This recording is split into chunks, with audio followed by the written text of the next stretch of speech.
लाल button के दबा के चैनल को सब्सक्राइब करें और साथ में घंटा बजाओ नया नया वीडियो देखने के लिए।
स्वामीनाथ के एक मेहमान जबकि मामा भगले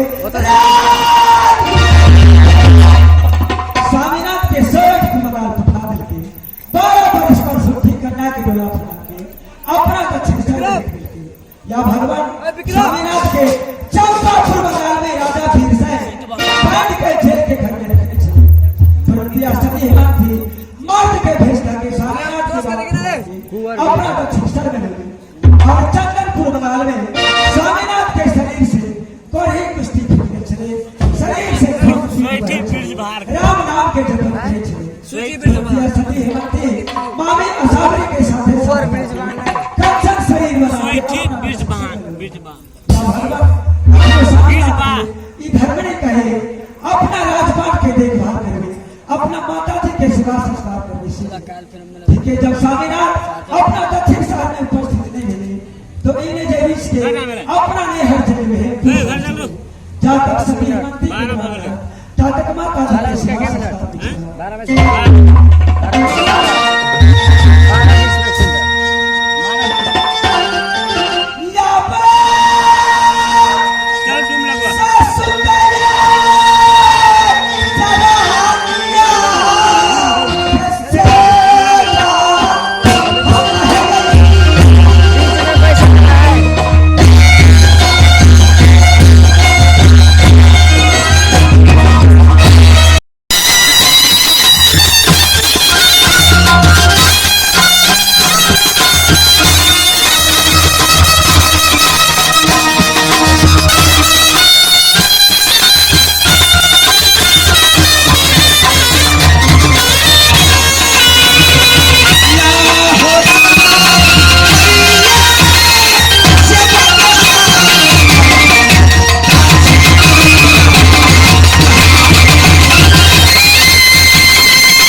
सेवा करवे और यह कहवे जे हे माता जी अपने के बेटा आई दुनिया संसार में कतौ भी रहते तो अही के बेटा कहते हे माई जी पति देव हमर छोड़ के कोई दोसर के नहीं कह सके। प्रणाम माता जी। अच्छा नहीं के रहो मंत्री साहब खूब खुश रहो लेकिन एक बात अपने से हम पूछे के लिए चाहे छी मंत्री साहब कहो सुनो किन शायद हम माता जी के सेवा संस्कार में चुन गेलो कि हुनका कहल में जीत में बुध में हम नहीं चले छी से कहूती मंत्री साहब। हे माँ हाँ बोलो ने कहावत है चिंता से चतुराई घटे शोक से घटे शरीर पाप से लक्ष्मी घटे तो कहे दास। बात तो अपने सही कही छी मंत्री साहब। सती के पति मिले जग में पापी के कुछ नहीं या भगवान एक मतलब है कि हम माता जी के सेवा संस्कार में चुन गेलो। अवश्य कहावत है साउस के गायल हो या जमुना नदी के ससुर के बात हो या अमृत के वर्षा छोटा ननद हो या गोदी के बालक। सही बात कहली मंत्री साहब माता के चरणों से बढ़ के